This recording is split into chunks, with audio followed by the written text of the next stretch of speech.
والصلاة والسلام على سید الانبیاء والمرسلین اما بعد۔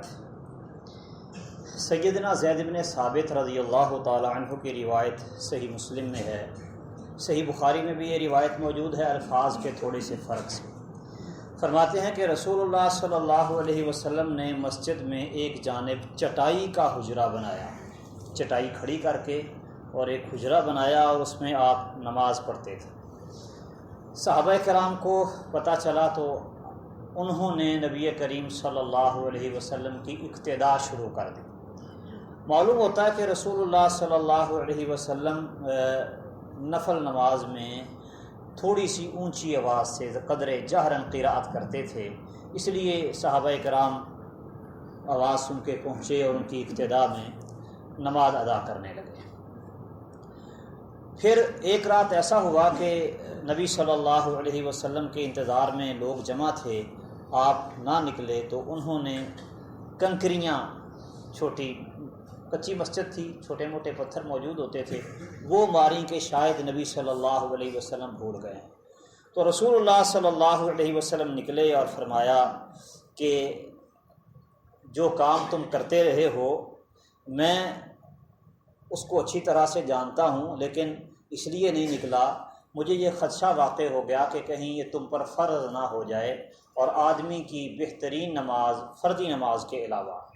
افضل ترین نماز وہ ہوتی ہے جو وہ گھر میں ادا کرے۔ اسی طرح ابو سعید خدری رضی اللہ تعالیٰ عنہ کی روایت سنن نبی داود میں ہے کہ نبی کریم صلی اللہ علیہ وسلم نے ایک آدمی کو دیکھا یصلی وحدہ،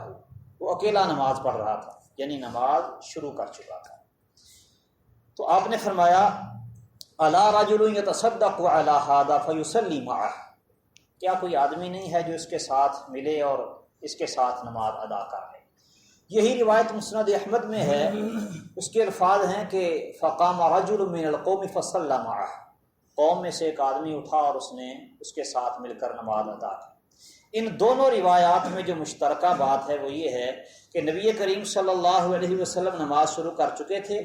صحابہ کرام رضوان اللہ علیہم اجمعین آپ کی اقتداء میں بعد میں شامل ہوئے۔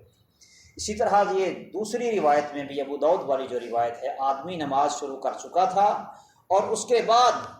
نبی صلی اللہ علیہ وسلم نے اسے اکیلا نماز پڑھتے ہوئے دیکھا اور فرمایا کوئی اٹھے اور اس کے ساتھ نماز پڑھے تاکہ اس کی نماز بھی باجماعت ہو جائے، جو باجماعت نماز ادا کرنے کا فریضہ ہے وہ ادا ہو۔ تو وہ ان میں قوم میں سے ایک بندہ اٹھا اور اس کے ساتھ کھڑا ہو گیا۔ اس سے یہ ثابت ہوتا ہے کہ ایک آدمی اگر فرض نماز اکیلا پڑھ رہا ہے یا وہ نفل نماز جس کی جماعت کروانا ثابت ہے، پھر سن لیں، فرض نماز یا وہ نفل نماز جس کی جماعت کروانا ثابت ہے، ایسی نماز اگر بندہ ادا کر رہا ہے اکیلا تو کوئی اس کے ساتھ مل کے اس کی اقتداء میں نماز ادا کر سکتا ہے۔ امام صاحب کو